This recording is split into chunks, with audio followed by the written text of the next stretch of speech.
अभी 3-4 दिन पहले आपने देखा होगा कि हरियाणा इलेक्शन का रिजल्ट आया था। बहनों और भाइयों, मैं एक जमाने में चुनाव की भविष्यवाणी किया करता था।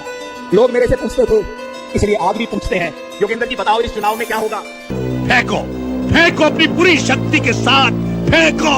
यानी पहला मैसेज बहुत साफ है, कांग्रेस की सरकार हरियाणा में बन जाएगी। कांग्रेस इस समय बहुत आगे है हरियाणा में। बीजेपी हार रही है हरियाणा में। अब कांग्रेस पार्टी की लहर आ रही है हरियाणा में। हरियाणा में लहर है बीजेपी के खिलाफ।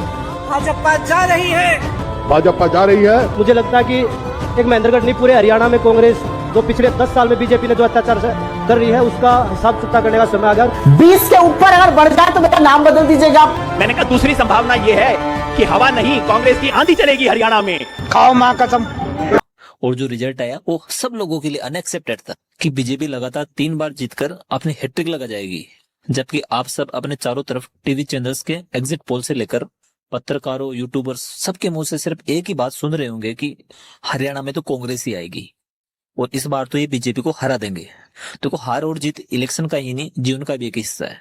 कभी जीत तो कभी हार चलती रहती है, लेकिन इसमें दिक्कत तब होती है पॉलिटिकल पार्टी, जैसे आज कांग्रेस पार्टी के सबसे टॉप लीडर और उसके सेम दावेदारी के टॉप लीडर्स तक अपनी हार के असली कारणों को एक्सेप्ट कर उनको सुधारने की बजाय अपनी हार का ठीकरा दूसरे या फिर लोगों पर फोड़ देते हैं। कांग्रेस की बात इसलिए भी करनी पड़ रही है कि कोई भी देश हो उसमें करंट गवर्नमेंट के सामने एक अच्छा विपक्ष या फिर मजबूत विपक्ष होना चाहिए, ताकि करंट मोदी गवर्नमेंट और अच्छे से काम कर सके। कैसे उम्मीद करेगी कि ये सरकार बनाना तो बहुत दूर की बात है, अपने अपोजिशन का फर्ज भी अच्छे से नहीं निभा पा रही है। क्योंकि अच्छा अपोजिशन अगर हार भी जाए तो कोई बड़ी बड़ी बात नहीं है, क्योंकि अच्छा अपोजिशन हारने के बाद उसके हार के कारणों को और गलतियों को कम से कम एक्सेप्ट तो करता है। और स्वाभाविक सी बात है, गलतियों को तभी सुधारा जा सकता है जब आप पहले अपनी गलती को एक्सेप्ट करते हो या फिर मानते हो, ताकि समय रहते हमारे द्वारा की गई गलतियों को एक्सेप्ट कर उनको सुधारा जा सके। कांग्रेस पार्टी अपनी हार की कमियों और गलतियों को एक्सेप्ट कर उनको सुधारने की बजाय ईवीएम और दूसरी पार्टियों पर ब्लेम डालकर बार बार पर्दा डालने की कोशिश में कांग्रेस को लगता है कि उस राज्य में हम हार रहे हैं, वहां चुनाव से जस्ट पहले इलेक्शन कमीशन पर सवाल उठा। जिस राज्य में इनको जीतने की उम्मीद होती है वहां पर चुनाव का रिजल्ट आने तक इंतजार करते रहते हैं, और फिर वहां पर रिजल्ट आने जीत गई तो ईवीएम ठीक है, और कांग्रेस हार गई तो ईवीएम हैक हो गया। तो ये कोई मैं हवा में बात नहीं कर रहा हूँ। जैसे राजस्थान में 2013 में बीजेपी जीती तो इन्होंने कमियों, अपनी गलतियों पर पर्दा डालकर ईवीएम को सरकार ने ईवीएम, चलो ठीक है। फिर ऐसा ही था तो 2018 में फिर से कांग्रेस सरकार कैसे आ गई राजस्थान में? ही 2018 में कांग्रेस सरकार आई तो इन्होंने ईवीएम का रोना बंद कर दिया, और फिर नेक्स्ट इलेक्शन 2023 में जैसे ही राजस्थान के अंदर बीजेपी गवर्नमेंट बनी तो इन्होंने फिर आज हरियाणा की तरह राजस्थान में भी ईवीएम को ब्लेम देना या फिर ईवीएम पर रोना शुरू कर दिया। कॉन्वर्सेशन से एक रिजल्ट तो लोगों के सामने निकला कि ये लोग कभी भी अपनी कमियों, अपनी गलतियों को एक्सेप्ट नहीं करते हैं, और पब्लिक इस कांग्रेस की हार के कारणों को अच्छी तरह समझ गई है। सिर्फ कांग्रेस पार्टी को छोड़कर देखो, किसी भी पार्टी द्वारा अपनी हार के कारणों को सुधारने से पहले उसको एक्सेप्ट करना पड़ता है कि हमने इस इलेक्शन में ये गलतियां की है या फिर हम यहाँ पर गलत है, और सीधी सी बात है तभी तो आप हारे हो। पर ये आप मानो तब ना।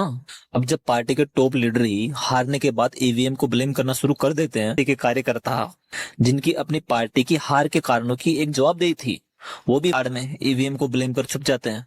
देखो, अपनी पार्टी के टॉप लीडर्स की और अपने कार्यकर्ताओं की ऐसी हालत के बाद अगर कांग्रेस पार्टी किसी राज्य में अगर जीत भी जाती है या फिर किसी राज्य में इनकी सरकार बनती भी है, तो वो आपकी मेहनत नहीं है।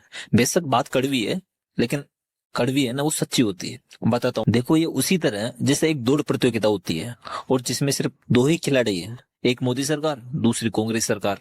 अब वहां पर आप कुछ भी कर लो, बीजेपी के हारने के बाद सेकंड नंबर पर तो कांग्रेस ही आएगी, क्योंकि दौड़ में दौड़ने वाले 2 ही है, एक फर्स्ट नंबर आएगा, एक सेकंड नंबर आएगा। तो थर्ड नंबर पर तो किसी के आने का सवाल ही नहीं है। अगर बीजेपी आ रही तो सीधी सी बात है कांग्रेस आएगी वहां पे। तो वो मेहनत थोड़ी, वो तो एक इनके सामने ऑप्शन ही 2 ही है। तो जहां पर कांग्रेस जीत रही है वहां आने के बजाय इनको अपनी कमियों, अपनी गलतियों पर काम करने की जरूरत है, क्योंकि ऐसे तो कांग्रेस सिर्फ जीत पाएगी जब तक कोई थर्ड पार्टी अपने इंडिया के अंदर उभर कर लोगों के सामने नहीं आएगी।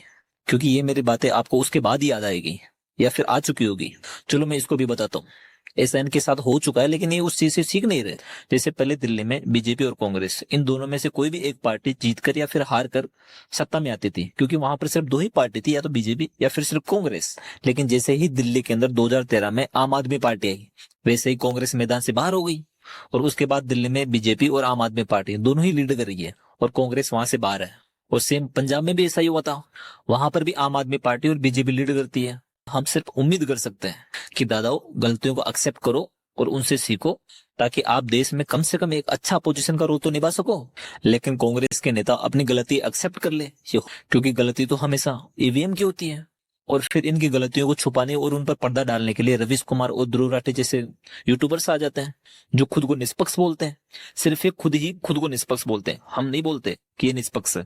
क्योंकि पब्लिक तो इनको लास्ट 12-13 साल से जान चुकी है कि लास्ट 12-13 साल से जब से मोदी गवर्नमेंट आई है, तब से इनको सिर्फ मोदी की कमी है। क्योंकि कमियों पर तो ये पर्दा डाल चुके हैं ना। मोदी जी इन चीजों में एक्सपर्ट है। मोदी जी अपनी गलतियों को तुरंत एक्सेप्ट करते हैं और अगली बार इनको मौका ही नहीं देते हैं। तो ये जिन यूट्यूबर्स और पत्रकारों का सहारा लेकर राजनीति करने की कोशिश कर रहे हैं, ये कहीं न कहीं मोदी जी का ही भला करके निकल जाते हैं। अब इस वीडियो को देखने के बाद आप सब लोग सोच रहे होंगे कि अगर ये पत्रकार और यूट्यूबर्स कांग्रेस की सिर्फ अच्छाइयां दिखा रहे हैं तो ये लोग बेवकूफ होंगे।